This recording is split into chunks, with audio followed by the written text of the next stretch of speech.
Good morning. Morning. Hello, one and all. All How are we all doing? Yeah. Well, it's election day. Are we allowed to say that? We're allowed to say it's election day, but we're not allowed to influence anybody. Right, Not that I we am going to do. influence somebody because I'm going to say I have already voted, so go and vote. Oh, you can say that. You can say that. Oh, you've already voted. I haven't voted yet. Oh, it's Did just you one of do it? those things. I'm just busy at the moment, and if I say I'll do it in a minute or I'll do it in a minute, I won't. It'll be So 10 I o'clock voted tonight. even before my second cup of coffee. How far away is your polling station? It took me 8 minutes from walking out the door to walking back again. Wow, that's good. Were there many queuing when you got there, Chris? None. Did you remember your ID, your I photo remembered my photographic ID, and it was an Good. acceptable form of photographic ID. ID? Good. And they were What did even you intelligent take? enough to think, oh, what's your address? Yes, it'll be the vicarage. Yeah. And Well, I think that's- they'd already crossed off about 30 people had already voted, All right. which by Well, that's how I 7:30 I thought was good going.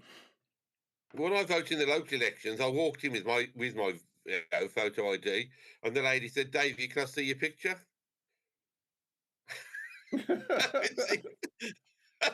I said, "You can do. You've already told me who I am. Surely that. Oh no, I've got to see it." So I showed her my driving license, and she was very pleased. Yes, so dear viewer, it is if you are a British resident and able to vote, then please do so. If you're watching from upstate New York, hi Pat, good to know you're still there. Yeah. Then you may be more interested in what's happening on your side of the sea than what's happening over here. But who knows? And if We are, you're of on course, holidays, presuming that Harry's going to have the time to get this out before the polling stations close this evening. well, one never knows. He's very, very efficient, isn't he? Because he has to do it on a Thursday, because that's his working day for the team. So he needs it early, which is why we try to make sure he gets what he needs, because he's a busy man. And there we are. So there we are. So it's election day, and we don't want to influence anybody, but I'm going to vote for the Salvation Army Party. I've decided that'll do. And I could segue quite nicely into, we don't know what sort of government we're going to get, but when we get to our reading today, it will tell us that we don't really know what sort of third heaven we're going to get. Oh, Chris. Gosh, he's so on it, isn't he? He makes me exhausted just being on the same rev chat as Chris. I know. I tell you what, I'm stunned. Anyway, shall we have a pause and then I'll read? Yes, let's do.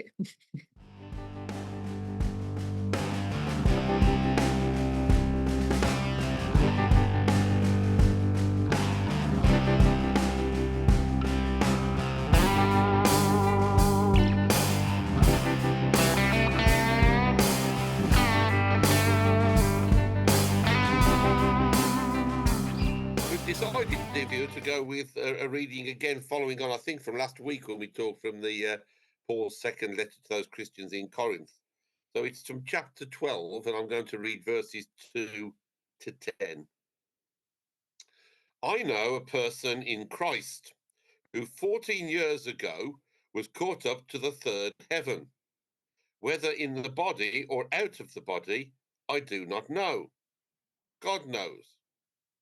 And I know that such a person, whether in the body or out of the body, I do not know, God knows, was caught up into paradise and heard things that are not to be told, that no mortal is permitted to repeat. On behalf of such a one, I will boast. But on my own behalf, I will not boast, except of my weakness. But if I wish to boast, I will not be a fool, for I will be speaking the truth, but I refrain from it, so that no one may think better of me than what is seen in me or heard from me, even considering the exceptional character of the revelations. Therefore, to keep me from being too elated, a thorn was given to me in the flesh, a messenger of Satan to torment me, to keep me from being too elated. 3 times I appealed to the Lord about this, that it would leave me. But he said to me, my grace is sufficient for you, for power is made perfect in weakness. So I will boast all the more gladly of my weaknesses, so that the power of Christ may dwell in me. Therefore, I am content with weaknesses, insults, hardships, persecutions, and calamities for the sake of Christ. For whenever I am weak, then I am strong.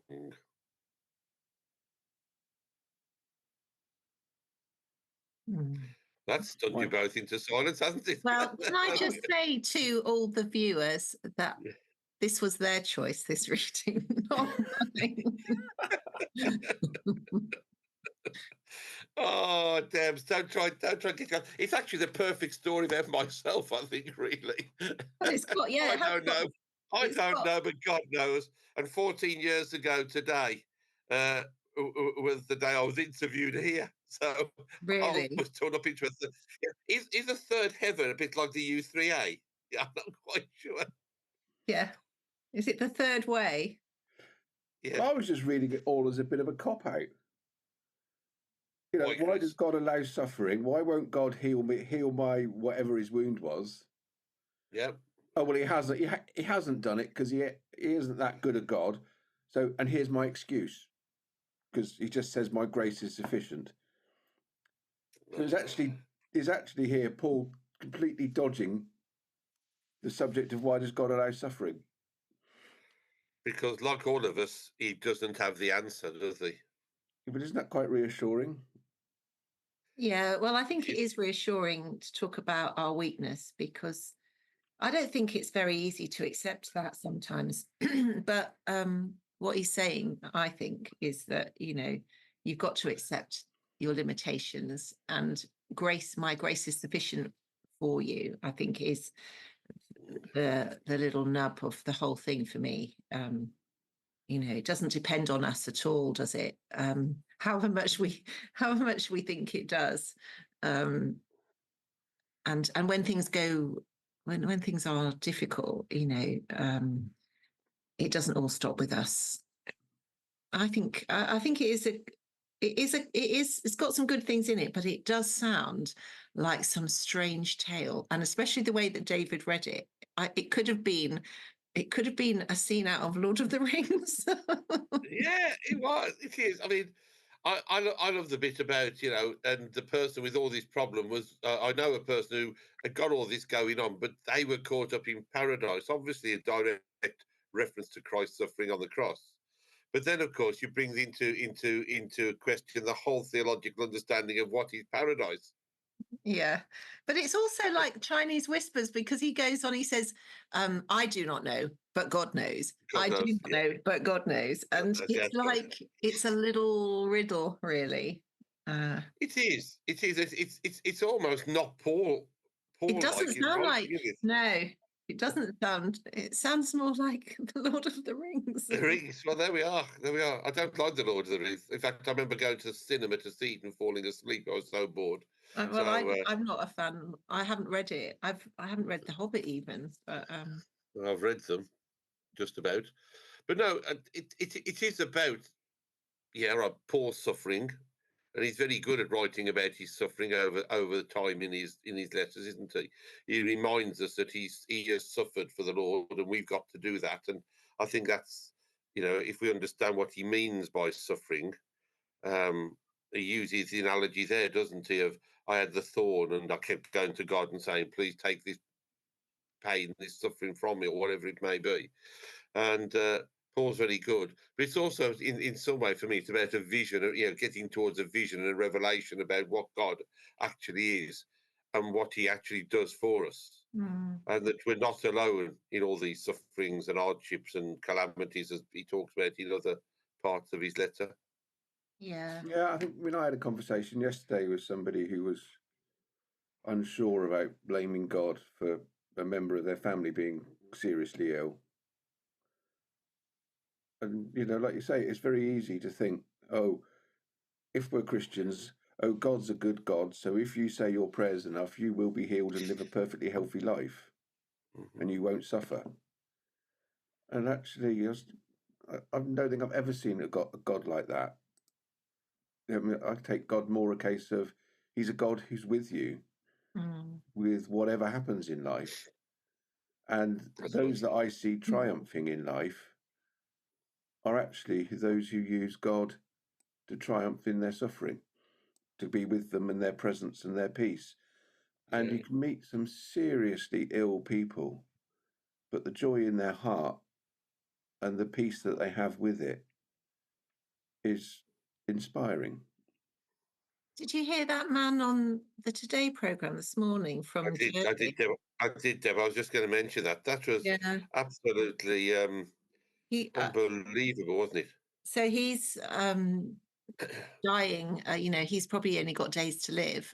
His voice sounded so strong, and he was interviewed by Emma Barnett on the Today programme this morning about he's written. I think he wrote a sort of article in his local newspaper, which he's now made into a book, The Beginner's Guide to Dying, and was talking about, in his view, and I think it's a good view, that it's about living rather than dying and taking the joy and seeing the preciousness of life right up until the end.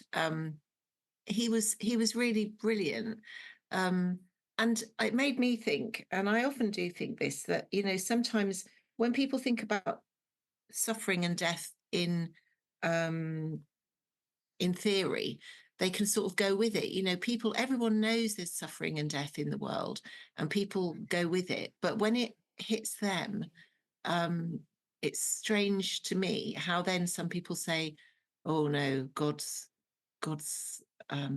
deserted us," because they haven't said that before. When other people could be saying that all the time, and he was really eloquent and humble, this man, about his experience. And it was very salutary, and it was also quite inspiring to hear him, I thought. I agree.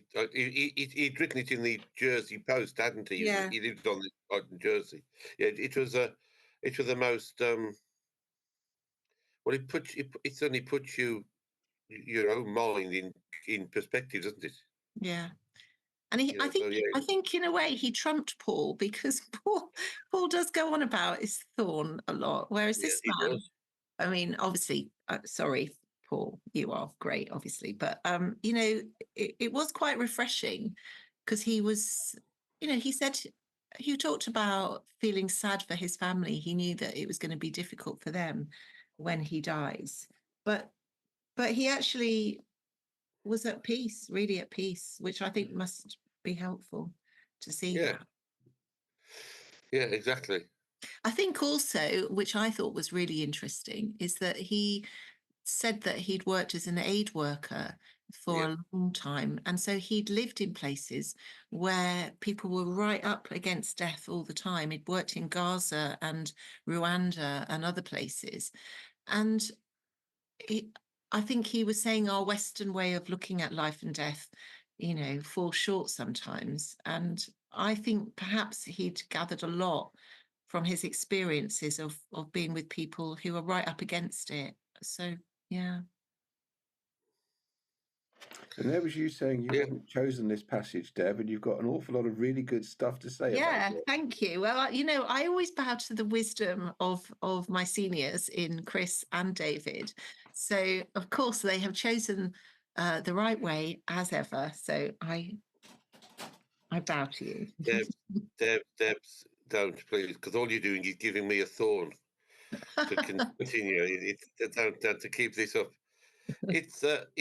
It's a good passage in many ways, and it is a bit convoluted, as we said, not always Paul-like or Pauline or whatever you want to say, and perhaps that's why he wrote it in the way he did, to actually to bring us up short and make us stop and think. Because again, as I read through it, I was thinking, there he's all right. He's boasted. He's typically Paul. No, I'm not really very good, but I'm the best, really, aren't I? You know that. Yeah. Type of thing. Therefore, I am content with weaknesses, insults, hardships, persecutions, and calamities for the sake of Christ. And I've often preached that, we are never going to have to face up to many of those for our faith, are we? No. I can walk down, you can walk down Bridport High Street or Beaminster Square, and it's hardly likely that we're going to be insulted. We're going to have any hardships. We're not going to be persecuted for what we believe. I have plenty of calamities, which usually self brought on, rather than anything else. But we're not going to have all of that. We're not going to have to face that for Christ, and many people do. For their faith, and I think it's those kind of things when you read them, you start to think, yeah, I've got it easy, really, haven't I? Yeah. You're right. I might be taking a lot of funerals at the moment, or I might have lots of PCC meetings coming up, but they're a persecution and a hardship and a calamity in themselves a lot of the time. But that's usually self-indulged or bought on. Yeah, but we're not going to have to face anything like those early Christians and Christians in parts of the world today are going to have to do. No. But then other people of other faiths face that. You hear of Muslims being killed by Hindus in whatever it is, and Norwegians being murdered by, and on it goes. People for their faith do face many hardships and problems. And I And do think faces actually that sometimes that's almost a weakness of, shall I call it English Christianity, is we often just want to celebrate the good. And the Christian faith, we must be able to be a Christian and love God and deal with weaknesses, insults, hardships, persecutions, and calamities. Because if God can't be in those bad situations, then he's not much of a God. Well, that's the reassuring thing for me, Chris, that, I deeply believe that God is in all of those situations. Yeah, that's what I'm saying. And he has to be, and I meet many, many people who think, God proves he loves me by giving me lots of money, etc. And whilst they've got lots of money, it's easy to believe in God. Whilst they've got their health, it's easy to believe in God. And actually, in the times of weaknesses, insults, hardships, persecutions, whatever that might be, actually, it's the peace of God inside us that can help us through it. And God must be able to be in those situations, which I believe he is. Well, there we are. Perhaps that's a good place to come to an end. And again, as we always say to anyone who's watching this or whatever, let us know. Do you believe that God's in the bad things or the upsetting things or the pains of your lives? And if not, do you want to talk about it? It's a good forum. We'll get you on. You could be an added person to Rev Chat to come and talk with us. We're more than happy to do that. I like the fact that if the next part of that reading goes on, I have been a fool. It's me again. You say it's not about Paul. It's all about me. Well, I think I have been a fool. Let's have that next week then. We could all talk about that. You forced me to it. There we are, dear Lord. Yeah, I've been a fool. No, I am a fool. That should have been. That I have been. I continue to be a fool. So there we are. Well, if you haven't been out to vote and you're watching this before 10 o'clock on Thursday night, do go and do it. Take the example of Reverend Chris. Be a martyr to the cause, and get out there, wherever you may be. And we will continue to put hours of preparation into our talks for next week's Rev Chat. I think they're obviously better without, because we've had those wonderful words of wisdom from Deb, and until a minute before I hit record, she didn't even know what we were doing that reading. Yeah. No, she didn't. Yeah. She didn't. Wow. It's always what keeps us fresh on our toes. Yeah, sometimes not knowing the reason, because it's good for me. You have to start to think about the in-depth things. And I think a lot of people, viewers, think that all clergy are experts on every single sentence in the Bible. And it's usually the quiz at quizzes in pub quizzes, which I know that Deb's an expert at. You know, I don't know about you, Des, but it's always the obscure Bible question based on something from Hosea 33 or whatever. You know, Yeah. they look to us and you think, I'm going to foggiest side of you. I know, it's so embarrassing. Brian used to set the quiz at my last parish, and he used to do that every time. He used to put a really tough one in, and then everyone used to look round to see if I'd got it right. And sometimes I had, but sometimes I hadn't. Well, I once had a pub quiz. The guy goes, right, here's our religious question. He says, and if Chris doesn't get it right, everybody else gets 10 bonus points. Yeah. Oh. Pressure. Did you get it right, Chris? Did you get it right? It was actually an invalid question. Oh. So did you get 10? Did you get 10 bonus points? No. Oh, Oh dear. Steve, there we are. Here we are. You see, so we are imperfect, but God knows why, because He created us, and just like you, He loves us. So we'll see you all next week. Yeah. Okay. Thank you very much. Bye. Bye now.